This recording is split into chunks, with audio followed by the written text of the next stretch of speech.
Hi friends, ఎలా ఉన్నారు? ఈ రోజు మనం ఈ వీడియోలో తిరుమలామలై బస్ స్టాండ్ గురించి పూర్తి వివరాలు తెలుసుకుందామండి. తిరుమలామలై అనేది అరుణాచలం బస్ స్టాండ్ అండి. అరుణాచలం వెళ్లే వాళ్ళందరికీ కూడా మనకి బాగా ఉపయోగపడుతుంది ఈ వీడియో. అలాగే మీ ఛానల్ ఎవరైనా కొత్తగా విజిట్ చేస్తే ఛానల్ ని సబ్స్క్రైబ్ చేసుకుని పక్కనే ఉన్న బెల్ ఐకాన్ ప్రెస్ చేయండి. సో దట్ నేను పెట్టే ప్రతి వీడియో కూడా మీకు నోటిఫికేషన్ రూపంలో మీకు ముందుగా చేరువవుతుంది. రండి, అరుణాచలం బస్ స్టాండ్ గురించి పూర్తి వివరాలు తెలుసుకుందాం.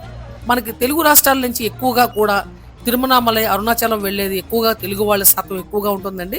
సో ఈ వీడియో తప్పకుండా అందరికీ కూడా ఉపయోగపడుతుంది. మీకు తెలిసిన వాళ్ళందరికీ కూడా షేర్ చేయండి.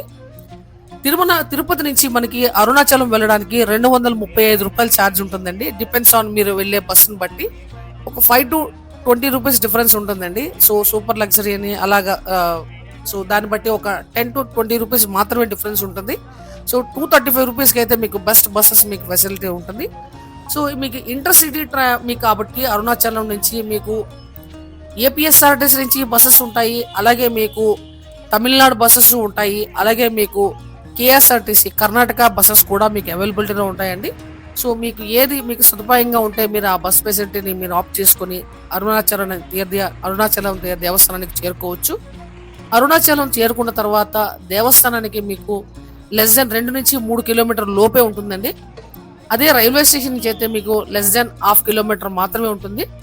సో మీకు దేవస్థానానికి వెళ్ళడానికి మీకు బస్ స్టాండ్ నుంచి 2 నుంచి 3 కిలోమీటర్లు మాత్రమే ఉంటుంది.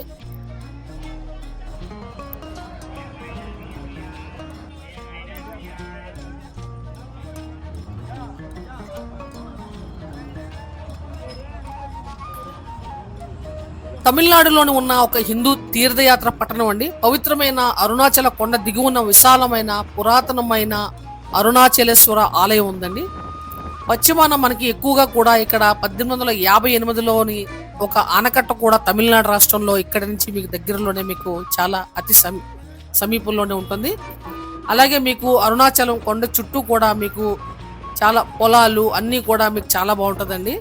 ఇతర రాష్ట్రాల నుంచి వచ్చే వాళ్ళందరూ కూడా ఖచ్చితంగా ఈ వీడియో మీకు చాలా బాగా ఉపయోగపడుతుంది. అలాగే మనకి అరుణాచలం నుంచి ఏ బస్ స్టాండ్ మనకి చేరుకున్న తర్వాత తిరుపతికి వెళ్ళడానికి మనకి 1వ నెంబర్ ప్లాట్ఫామ్ నుంచి మనకి అన్ని కూడా బస్ ఫెసిలిటీస్ మనకి అవైలబిలిటీ ఉంటుంది.